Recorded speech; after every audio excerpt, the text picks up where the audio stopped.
So, today, let's go on a quest to understand the idea of better money. We're going to take a journey all the way from the simple act of, trading a fish for some green to a digital revolution that is completely rewriting the rules of value. This is the story of how we got from barter to Bitcoin. But before we get into all that, we have to ask the big question. Where does the value of money really come from? Is it just the paper it's printed on? Is it because a government says it's valuable? Or is it really just a shared story we all agree to believe in? We really have to get into this, because the answer is the key to understanding everything, not just where we've been, but where finance is headed next. So where do we start? Well, our story really kicks off with the evolution of money itself, and you can think of it as just a series of upgrades, where each new version was trying to fix the bugs from the last one. First up, you had barter, just straight up direct trade. I have something you want, you have something I want, let's swap. But as you can imagine, that was super inefficient. So that led us to precious metals, things like gold and silver. And this was a huge leap forward. They were durable, you could divide them, and they were pretty rare. And from there, we eventually landed on fiat currency. The government-issued money that most of us use every single day. Each step was a solution to a real problem. But here's the catch. Every single solution ended up creating a brand new problem. Barter was direct, yeah, but it was a logistical nightmare. Can you imagine trying to trade your programming skills for groceries? You'd have to find a farmer who just so happens to need a new website. So metals solved that, but they were heavy, risky to carry around, and basically painted a target on your back. And that's what led us to fiat currency. It solved the whole lugging around gold problem, but it introduced a much quieter, more dangerous issue. It's built completely on trust. And that right there, that's really the core of the issue, isn't it? Our entire modern financial world is built on this foundation of centralized trust. We trust our governments not to just print our money into worthlessness, and we trust our banks to keep our life savings safe. So the big question is, what happens when that trust gets broken? See, when you have one central group that can basically just hit print on new money whenever they want, a simple economic rule kicks in. The more you have of something, the less each one of them is worth. That's inflation. And it's basically a hidden tax that quietly eats away at the value of your savings year after year. And the crazy part is, the people closest to the money printer, the big banks, the government, they get to spend that new money before prices go up. The rest of us, we just watch our money buy less and less. One of the sources for this explainer put it perfectly. Inflation is that little bug that quietly eats our purchasing power year after year. It's just a fundamental weakness in a system that gives a handful of people so much control. And then, 2008 happened. That whole system of trust, it didn't just get tested, it completely shattered. The global financial crisis watched institutions that we thought were rock solid just crumble to dust, and it set off an economic earthquake around the world. The very foundation of finance was shaking.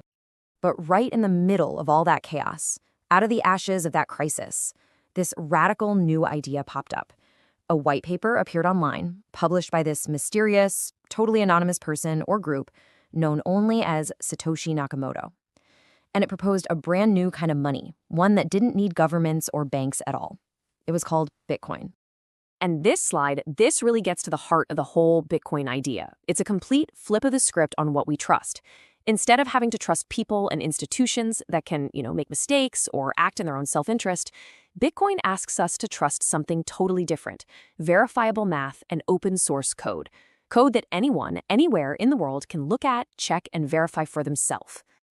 So, how does this all work? Well, the magic behind it is a technology called the blockchain. Now, I know it sounds super complex, but the core idea is actually pretty elegant. Let's break it down. Okay, so at its heart, a blockchain is just a digital ledger, like a spreadsheet.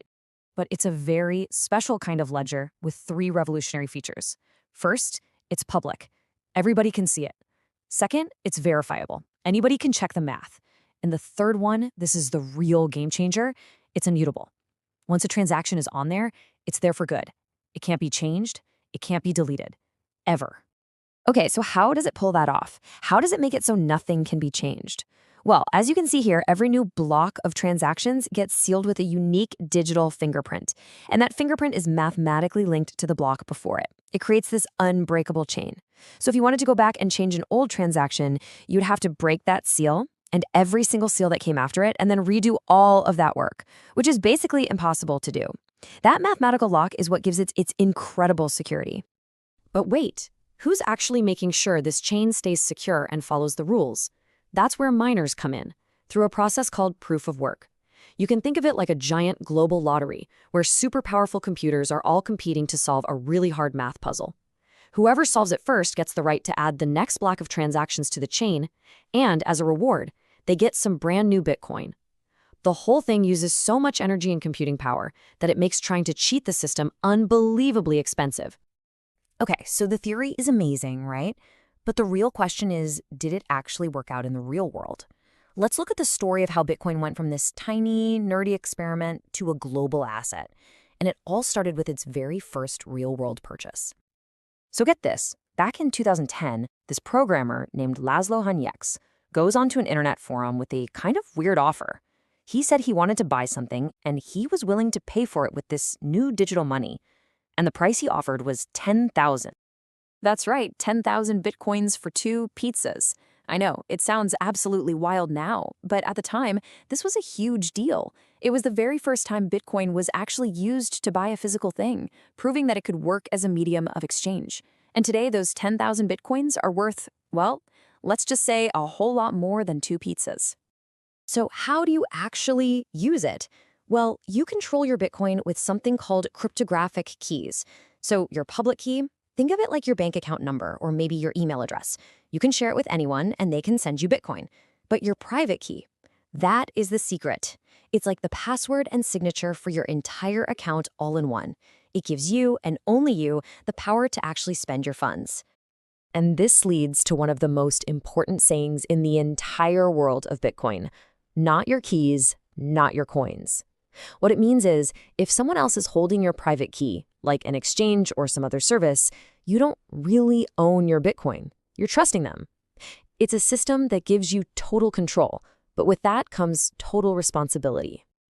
So when you put all of this together, what do you get? You get a type of money with some truly unique properties. It's predictable because the supply schedule is hard-coded and can't be changed by anyone. It's scarce because we know for a fact there will only ever be 21 million Bitcoin created. And last, but definitely not least, it's sovereign. And this is a huge deal.